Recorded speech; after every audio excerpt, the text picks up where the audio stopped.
Bonjour Jennifer. C'est pas évident à trouver comme transition. Hein. Oui, après ces belles images. Donc bonjour Laurence. Bonjour. Bonjour Mélissa. Alors comment s'y retrouver dans les assurances des prêts immobiliers ? Alors, donc, en effet, lorsque l'on contracte un prêt, il y a plusieurs exigences qui émanent de la banque, mais l'une d'entre elles est que vous soyez assuré. Alors, l'assurance, qu'est-ce que c'est exactement ? C'est quoi le principe ? Alors, le principe, c'est de vous protéger contre tous les aléas qui concernent votre état de santé. Donc, si on rentre plus en détail, c'est ce qui rembourse à votre place en cas de décès, bien sûr. Sur des choses qui peuvent être tout à fait moins graves. C'est aussi ce qui rembourse à votre place en cas d'arrêt maladie. Donc dans ce cas-là, c'est souvent assorti d'une période de franchise, généralement de 3 mois pour les salariés. On considère que le système de base, la Sécu, fait son job et qu'il n'y a pas une énorme perte de revenus sur les 3 premiers mois. Et puis ensuite, bien sûr, en solution, je vais appeler intermédiaire, c'est également ce qui prend en charge votre prêt en cas d'invalidité. Là, la méthode est un petit peu différente. L'invalidité, c'est le fait de perdre une capacité physique ou psychologique. Et cette incapacité est mesurée en taux. Et plus le taux est élevé, plus l'assurance intervient. Alors, qu'est-ce qu'il faut savoir précisément sur le marché des assurances de prêt ? Alors, qu'il y a eu le avant et le après, justement. Je dirais qu'il y a plus d'une quinzaine d'années, les banques avaient clairement le monopole de l'assurance de prêt. Donc, pour faire simple, on signait le papier, le prix était le prix, et puis les garanties étaient les garanties. Ça se négociait pas, quoi. Ouais. Non. Et puis, personne ne lisait vraiment. Voilà. Il faut dire, du courage pour lire les contrats. J'en conviens. Alors maintenant, c'est différent. Depuis une quinzaine d'années, ça a changé. Oui, puisqu'il y a des nouveaux acteurs, des assureurs indépendants qui ont un peu bouleversé la donne, qui ont voulu pénétrer le marché et qui ont donc proposé des nouveaux contrats, ce qui a ouvert une véritable guerre commerciale aux banques, bien sûr. Donc maintenant, en gros, on a le choix. Exactement. Voilà. Très bien. C'était une bonne évolution pour le consommateur. Donc, à qui on s'adresse pour souscrire une assurance de prêt ? Alors, 3 possibilités globalement.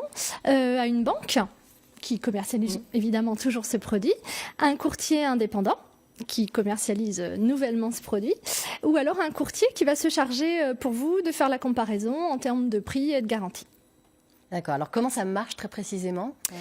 Alors, si je dois focaliser sur ce qui différencie l'assurance qu'on opte pour laquelle on fait le choix dans une banque ou celle chez un assureur indépendant, c'est le raisonnement global. L'assurance proposée par la banque propose ce qu'on appelle une assurance de groupe. Donc, comme son nom l'indique, vous avez 30 ans, vous payez le prix moyen d'un groupe de personnes qui a 30 ans. Donc, c'est un système mutualiste, ça peut être très bien. Sauf que si vous êtes non-fumeur, vous payez un petit peu pour les fumeurs. Si vous êtes en très bonne santé, vous payez un petit peu pour les gens en moins bonne santé. Et si vous avez un métier non risqué, vous payez un petit peu pour charpentier-couvreur. Okay. Ceci dit, si on est fumeur, un peu malade et charpentier-couvreur, ça peut être très bien. Et alors, si on sollicite un assureur indépendant, ça n'est pas la même logique du tout. Alors le raisonnement est complètement inverse. On perd cette notion de groupe, justement, et le tarif est complètement individualisé par rapport à votre mode de vie, qui est le vôtre. Donc le prix est votre prix. D'accord. Alors, est-ce qu'on peut dire qu'il y a une meilleure solution ou alors c'est vraiment du cas par cas ?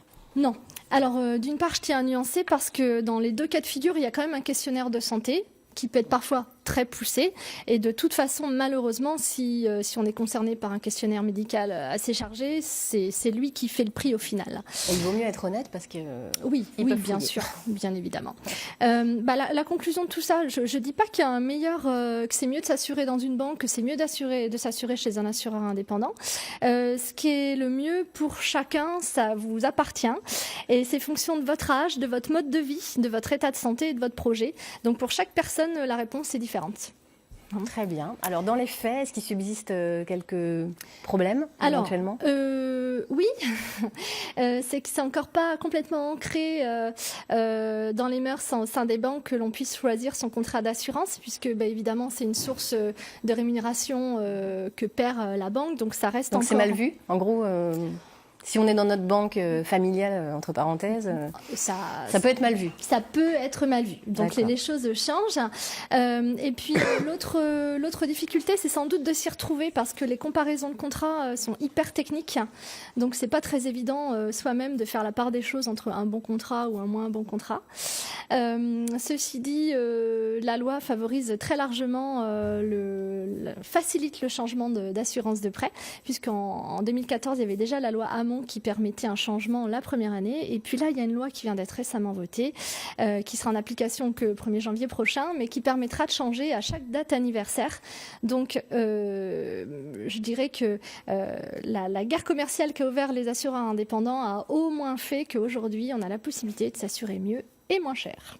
Merci beaucoup Jennifer pour tous ces conseils. On vous retrouve sur le site internet rennescourtage.com. Un grand merci à vous. Merci pour votre accueil. De rien.